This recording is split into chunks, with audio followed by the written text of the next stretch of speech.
సాయి అన్న వాళ్ళు కొద్దిగా వీడియోలు మితిమీరి చేస్తున్నారు అనిపిస్తుంది. ఒకరోజేమో సాయి ఏమో వేరే అమ్మాయిని తీసుకొచ్చి వీడియో కోసం అంటాడు, ఈమెమో నా బెస్ట్ ఫ్రెండ్ నాకు క్లోజ్ అయ్యిండు తన ఇంటికి వచ్చిండు అని తన వీడియో చేస్తుంది. ఇద్దరు వీడియో చేస్తా ఉంటే చూసే జనాలు పిచ్చోళ్ళలాగా అనిపిస్తుంది. ఎందుకంటే కంటెంట్ బాగుంది, ఇదేమైనా ఇంకొకటి ఏదైనా క్రియేట్ చేస్తారేమో అండ్ మంచి వీడియోస్ తీస్తారేమో అనుకున్నాం. బట్ వీళ్ళు కూడా అందరిలాగానే యూస్ కోసం ఇలాంటివి చేయడం ఎంతవరకు కరెక్ట్ కాదు. కొట్టుకోవడం, జుట్టు పెట్టి లాగడం ఇవన్నీ వీడియోస్లోకి రాకూడదు. ఏదైనా సరే న్యాచురల్గా మంచిగా చేసామా, ఒక మంచి యూస్ వచ్చాయా, దానికి ఒకటి సమ్ అమౌంట్ వచ్చిందా అనేది ఉండాలి. ఇవి కొట్టుకోవడం ఏందో, ఒకరి మించి ఒకరు ఒక అబ్బాయితో వీడియో చేయడం ఏముందో, ఆయనైతే ఇంకొక అమ్మాయితో వీడియో, ఫ్రాంక్ వీడియోస్ అది వేరు. ఇది చూడడానికి నిజంలాగానే ఉంది. అంత చాలా మంది ఎలా చేస్తున్నారు. గల్లీ పోలీసు ఇప్పుడు వాళ్ళు ఎస్ఆర్టీ వాళ్ళు చూస్తే చాలా మంది అదే కంటెంట్ అయ్యాయి. లవ్ ట్రాకు ఇది అదే తప్ప వేరేది.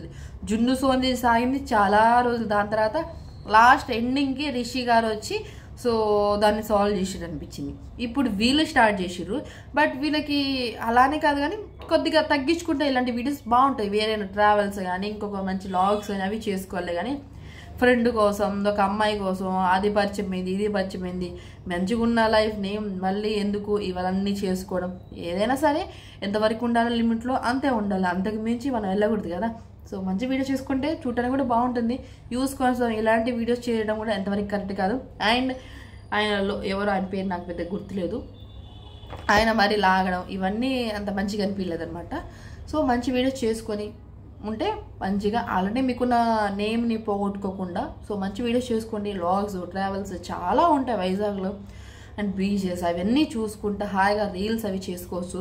రీల్స్ మీద ఫోకస్ లేదు అండ్ వీడియోస్ ఎప్పుడో ఒకసారి పెడుతారు. ఆ పెట్టిన వీడియో కూడా సరే సక్రమంగా అంటే కొంచెం ఫ్రాంక్ లాగా ఫేక్ లాగా అలా పెడుతారు అనమాట. వీళ్ళు కూడా యూస్కి అలవాటు పడిపోతున్నారేమో అనిపిస్తుంది. మీరు కూడా కొంచెం మంచిగా చేసుకుంటే సరిపోతుంది కదా, అందరిలాగా అవ్వకుండా. సో ఇది ఇవాళ సాయి సన్న గురించి ముచ్చట అనమాట. సో మంచి వీడియోస్ చేసుకోవాలని అనుకుంటున్నాను. ఎందుకంటే ప్రతిదీ సో ఫ్రాంక్ ఫేక్ వీడియోస్ చేసుకుంటే బాగోదు. చూసేటప్పుడు కూడా ఇలాంటి వీడియో చేసామా అనిపిస్తుంది కదా, అందుకని అనమాట. సో ఇది ఇవాళ ముచ్చట. మీకు నచ్చితే కొంచెం ఛానల్ని సబ్స్క్రైబ్ చేసుకోండి. అండ్ మీ ఫ్యామిలీ అండ్ ఫ్రెండ్స్కి అయితే కంపల్సరీ షేర్ చేయండి. అండ్ మీకు నచ్చితే షేర్ చేయండి అండ్ సబ్స్క్రైబ్ కూడా చేసుకోండి.